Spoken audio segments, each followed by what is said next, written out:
Assalamualaikum warahmatullahi wabarakatuh. Perkenalkan, nama saya Muhammad Umar Munawar, NPM 2003031026. Baik, di sini saya akan menjelaskan tentang bagaimana cara untuk mengatasi hambatan-hambatan dalam komunikasi lintas budaya. Untuk yang pertama, itu kita menggunakan prinsip keterbukaan. Artinya apa? Kita harus bersifat terbuka terhadap perbedaan-perbedaan, khususnya terhadap perbedaan nilai, budaya, dan lain sebagainya. Kita tidak harus mengikuti perbedaan tersebut, akan tetapi kita menerima perbedaan tersebut.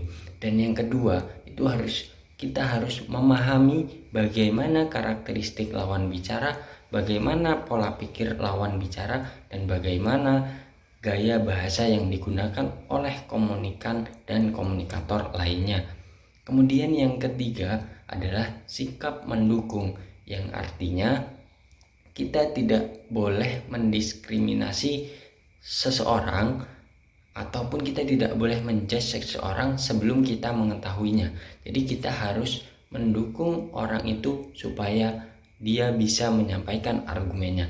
Dan yang keempat itu adalah empati atau menempatkan diri pada lawan bicara, yang berarti kita harus mengetahui terlebih dahulu bagaimana orang ini dari segi cara berpikirnya, dari segi pola sudut pandangnya, dan lain sebagainya. Kemudian yang selanjutnya adalah percaya diri. Jadi untuk meyakinkan lawan bicara kita terhadap apa yang kita sampaikan, kita itu harus percaya diri supaya orang lain yakin bahwa apa yang kita sampaikan itu jelas. Dan kemudian tidak boleh terlalu cepat dan menggunakan bahasa yang mudah dipahami. Dengan begitu, beberapa hambatan-hambatan yang ada dalam komunikasi lintas budaya itu bisa kita atasi. Kemudian ada beberapa hal dalam hambatan-hambatan dalam berkomunikasi. Ada banyak hal, dan di sini saya ingin mengambil sampel mengenai motivasi. Jadi hambatan dalam berkomunikasi lintas budaya itu salah satunya ada motivasi, di mana motivasi ini sangat menghambat dalam proses komunikasi lintas budaya. Jika seseorang ini tidak memiliki motivasi ataupun tidak mau berkomunikasi, maka dia akan sulit untuk berkomunikasi dengan lawan bicara. Solusinya seperti apa? Seperti contoh kasus seperti ini. Di sebuah perkotaan itu ada seseorang yang dia sehari-harinya itu memiliki sifat yang introvert ataupun pendiam. Nah, ini mencerminkan orang yang kurang memiliki motivasi untuk berinteraksi sosial, dan ia itu berkomunikasi dengan orang yang aktif dengan organisasi.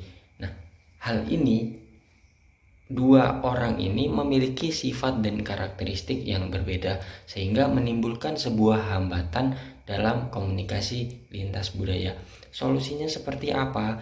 Yang pertama, kita jika sebagai orang yang aktif ataupun interaktif, kita harus memahami terlebih dahulu bagaimana karakteristik orang tersebut. Jika orang tersebut pendiam atau tidak banyak bicara, maka kita harus menggunakan bahasa yang sedikit pelan, jadi tidak terlalu cepat dan mudah dipahami.